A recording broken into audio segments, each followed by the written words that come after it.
Olá, turma do sexto ano, tudo bem com vocês? Hoje nós estamos aqui para fazer uma aula do primeiro capítulo da unidade 4, onde é estudada a superfície do planeta Terra. No capítulo 8, nós iniciaremos com as formas da Terra.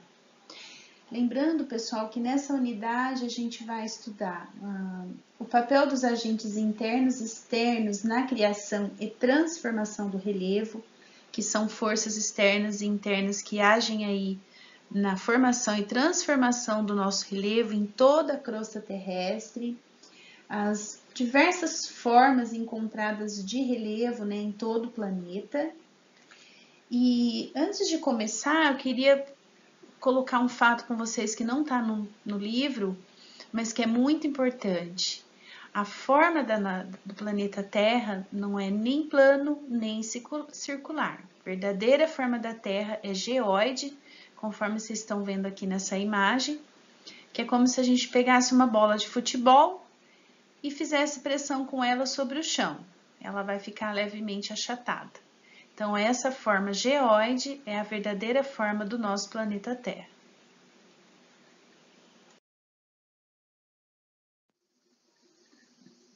Bom, quando a gente observa uma paisagem, a gente pode perceber que existem muitas formas diversas de relevo, né? Relevo é o nome que a gente dá às variadas formas da superfície terrestre que são muito diferentes entre si, como montanhas, chapadas, morros, vales, ilhas, penínsulas, planícies, entre outras. Na página 90 e 91, a gente tem uma imagem de todas essas formas de relevo, tá? E aqui também eu coloquei uma figura menor que dá para a gente observar as várias formas de relevo que nós encontramos na superfície terrestre. Pessoal, então essas forças que agem sobre o planeta Terra, elas podem ser internas ou externas. Agentes internos e externos. As formas do relevo foram definidas ao longo do tempo geológico e continuam sofrendo transformações por esses agentes que atuam dentro e fora do planeta. Aproximadamente 4 bilhões e meio de anos, as formas de relevo acontecem muito lentamente, atuando nas modelagens e nas formas de relevo. Então, elas são formadoras e construtoras do nosso relevo. Bom, vamos ver primeiro os agentes internos, que são os formadores do relevo. Como a Terra tem muito calor e energia em seu interior, a crosta terrestre está toda trincada, separadas por grandes blocos e encaixadas como peças de um quebra-cabeça. Esses blocos são as placas tectônicas. Um bom exemplo que a gente tem, que é essa ilustração que eu coloquei aqui, que é como se a gente pegasse um ovo que acabou de ser cozido, ainda está bem quente. Se a gente quebrar esse ovo, dá para a gente ter uma noção do nosso planeta Terra, onde a gema é o núcleo, o manto é o intermediário, que é aquela película, e a casca do ovo seria a crosta terrestre. Essas placas tectônicas, elas movimentam-se sobre o manto, juntando, afastando em movimentos horizontais ou verticais. Por exemplo, a cordilheira do Himalaia ou dos Andes, quando se juntam. América do Sul da África, quando se afastam. A gente já não percebeu que a América do Sul se encaixa perfeitamente na África, como se fosse um quebra-cabeças? Pois é, então ali é um exemplo de placa tectônica que se afasta. Quando deslizam uma do lado da outra, temos um exemplo lá na Califórnia, Estados Unidos, a falha de San Andreas, que tem até um filme também que se chama Terremoto, que dá para ver bastante essa placa, essa falha. E também podendo ocorrer aí terremotos, vulcanismo, expansão do oceano, etc. Então aqui nessa ilustração a gente pode ver ali, ó, o 1 é o núcleo, né, a gema, o 2 ali é o intermediário e o 3 a crosta terrestre. Pessoal, há cerca de 240 milhões de anos atrás, né, existia um único supercontinente que se chamava Pangeia. Segundo essa teoria da deriva continental, o supercontinente Pangeia dividiu-se há cerca de 225, 200 milhões de anos, tendo-se posteriormente fragmentado até produzir os continentes que a gente tem hoje. Lá no início do século XX, o meteorologista alemão Alfred Wegener, ele levantou essa hipótese que criou uma grande polêmica entre a classe científica da época. Então, a gente pode dizer que o Pangeia vem do grego, né? Pan significa todo e geia, terra, que significa toda a terra. Foi uma colossal massa sólida que formava um único continente, o qual, por sua vez, era cercado por um único oceano, que se chamava Pantalassa. Os continentes continuam se movimentando?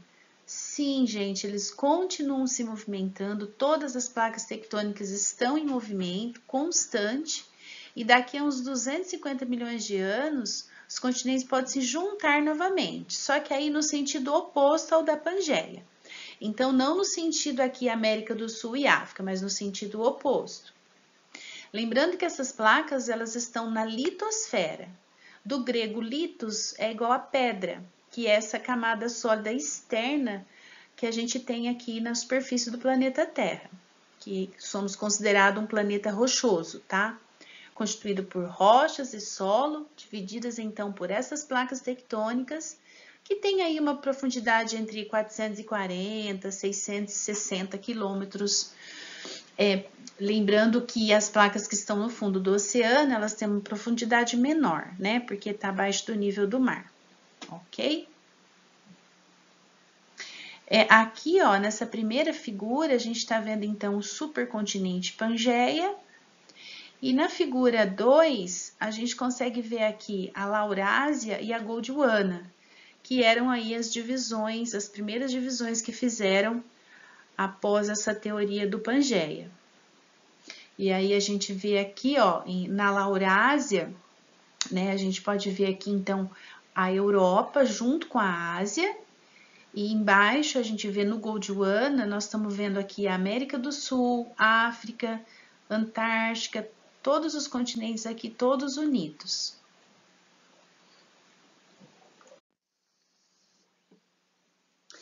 Na página 94 e 95 do livro de vocês, tem um infográfico bem legal que explicita aí a movimentação das placas tectônicas. Então, a gente tem que saber que a crosta terrestre é formada por 7 grandes placas e outras menores que se movimentam lentamente sobre o manto. Essa movimentação vem ocorrendo há milhões de anos, sendo aí responsável por grandes transformações na superfície terrestre, como a formação de montanhas, ocorrência de terremotos, vulcões, de tsunamis, além de ter influenciado a evolução de espécies da fauna e da flora dos nossos continentes.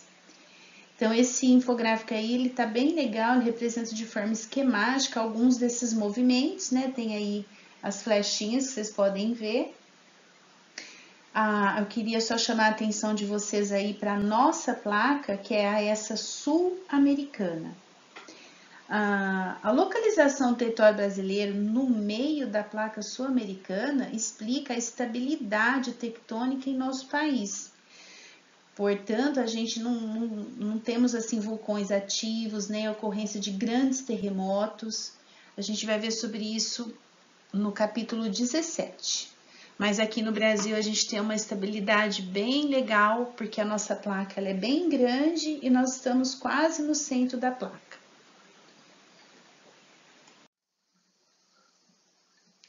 Bom, a gente viu os agentes internos, que são os formadores do relevo, agora os agentes externos, que são os construtores do relevo. Quais são eles, pessoal? São os agentes naturais, chuva, vento, rios, geleiras, oceanos, promovem mudanças na superfície terrestre por agentes erosivos. Como eu dei lá o exemplo do ovo nos agentes internos, aqui nos externos a gente pode dar um exemplo da água barrenta das chuvas, descendo um morro, levando partículas do solo, rochas, vegetações, restos de animais, para as superfícies mais baixas. Esse processo, em milhões de anos, ele vai aí construindo sempre novas formas de relevo no mesmo lugar. que podem ser formas arredondadas, como as montanhas, formas mais pontiagudas, que são os picos, etc. E essas partículas que são transportadas para as partes mais baixas do relevo formam aí as bacias sedimentares, que são ali onde vão depositando tudo isso que a água traz, vai depositando ali na parte mais baixa. Esses sedimentos que preenchem as bacias podem ser de origem mineral, né, os fragmentos de rochas, areia e argila, pode ser de origem orgânica, né, restos de animais e plantas, sendo que nos restos de animais e plantas, né, os geólogos estudam e descobrem ali as características que já existiram naquele lugar. Então, um ponto bem importante para se estudar a geologia. Aqui eu coloquei uma imagem desses agentes externos, né, juntamente com a movimentação das placas tectônicas que a gente falou, quando se juntam, ó, Cordilheira dos Andes, que estende-se da Venezuela até a Patagônia, aqui na América do Sul. Nós temos a Cordilheira do Himalaia, lá na Ásia, que são a mais alta cadeia montanhosa do mundo, onde se situa o Monte Everest, que é o ponto mais alto do planeta. Também nós temos aqui a Cordilheira dos Alpes, né, os Alpes suíços, que também é um bom exemplo de tudo isso que a gente está falando. Belas imagens aí, né, pessoal? Bom, e falando em cordilheira, eu coloquei aqui o exemplo que a gente tem de cordilheira brasileira, que é a Serra do Espinhaço, em Minas Gerais. Essas duas imagens aqui de cima, olha que linda. E embaixo nós temos o Pico da Neblina, localizado no norte do estado do Amazonas, na Serra do Imeri, é o ponto mais alto do Brasil. Segundo dados do IBGE de 2015, o nome do pico origina-se do fato de que o topo da montanha fica encoberto pela neblina a maior parte do tempo. Então, gente, o relevo brasileiro, eu gosto muito de dar exemplos dos nossos relevos. Ele tem formação antiga, lembra? Então, a gente está na placa sul-americana, que é uma placa grande, não temos aqui muito problema com terremoto, vulcões, estamos quase no centro da placa. Então, aquelas transformações de relevo pela placa que se afasta, que se junta e tal, a gente não tem esse problema aqui. Então, o nosso relevo tem uma formação muito antiga, que nós não temos aí essas forças internas agindo. E, segundo, nós tivemos já vários estudos sobre o nosso relevo brasileiro, mas o último trabalho de um professor de geografia da USP, ele se chama Jurandir Ross. Ele entrou num projeto do Radam Brasil e fez aí um levantamento realizado no território brasileiro entre 70 e 85 com um equipamento espacial de radar instalado em avião. Então, esse foi o estudo mais recente, bem tecnológico, que fizeram do nosso relevo brasileiro. Nós estamos divididos em 28 unidades de relevo, divididas em planaltos, planícies e depressões. Então, logicamente que vocês não precisam saber todas essas informações por enquanto, tá? O mais importante é saber que nós estamos divididos em planaltos, planícies e depressões, ok? Bom, pessoal, é fácil da gente entender que o relevo em nosso dia a dia, uma coisa que a gente convive muito, que a gente se adapta, a maioria das nossas ações, elas acontecem sobre o relevo, ele é a base física sobre o qual caminhamos, construímos nossas casas, fábricas, plantamos, criamos animais. E lógico que a gente sempre procura adaptar o relevo às nossas necessidades, mas a gente modifica esse relevo. Aqui, na primeira imagem, do lado esquerdo, nós temos o traçado de... Aí nós temos o traçado de duas rodovias que dá pra gente comparar, né? Que ligam São Paulo ao litoral. A primeira aí é a Via Anchieta, construída entre 1939 e 1953, apresenta um traçado cheio de curvas. A segunda é a Rodovia dos Imigrantes, próxima a Cubatão, São Paulo. Foi construída em parte da década de 70 e ampliada na década de 1990, quando a tecnologia de construção havia avançado bastante. Então, aí nas fotos, havia Anchieta na década de 1960 e a Rodovia dos Imigrantes em 2017. Então, dá para a gente pensar o seguinte, o quanto não foi adaptado toda essa construção da rodovia por conta do relevo existente aí. E na parte aqui direita, eu coloquei uma imagem da nossa cidade maravilhosa do Rio de Janeiro. A de cima é o Rio de Janeiro, assim que estava ainda lá no início, por volta de 1950, tá? E depois nós temos uma imagem aí mais recente de 2017, para a gente perceber o quanto mudou também essa paisagem aí. Também teve muitas construções aí ao redor dos morros do Rio. Pessoal, então quando eu digo que a gente se adapta ao relevo e logicamente que o relevo se modifica muito, temos um exemplo aí do terraceamento. O que é isso? É uma técnica agrícola e de conservação do solo empregada em terrenos muito inclinados, permitindo o seu cultivo e o controle da erosão hídrica, para a água não escorrer total, né? Baseia-se na criação de terraços através do parcelamento de rampas niveladas. Então, olha esse relevo que interessante. Então, nessas curvas aí, é onde ocorrem as plantações, porque como o terreno é inclinado, não seria possível fazer nada, nenhuma construção e nenhuma plantação nele se não desenvolver essa técnica. A gente tem um grande exemplo de Machu Picchu, no Peru, aqui na América do Sul, significa velha montanha, né? Também chamada cidade perdida dos Incas, as civilizações pré-colombianas que existiram lá. Então, tem aí ainda as ruínas dessa cidade. Dá para perceber, né, como que eles construíam aí, eles faziam esse tipo de terraceamento, tá? Há diversos outros exemplos de formas de adaptação da sociedade ao tipo de relevo, para determinar a localização de aeroportos, traçado de rodovias e vias de transporte fluvial. Sempre é preciso levar em conta as formas de relevo. Além de ser muito importante na engenharia civil, na construção das nossas casas.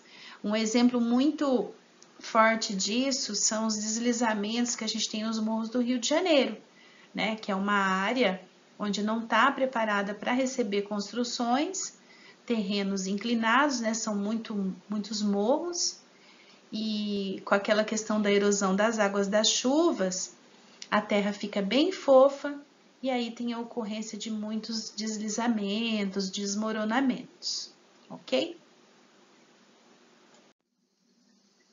Bom, pessoal, então era isso a nossa aula, eu foquei nos pontos mais importantes.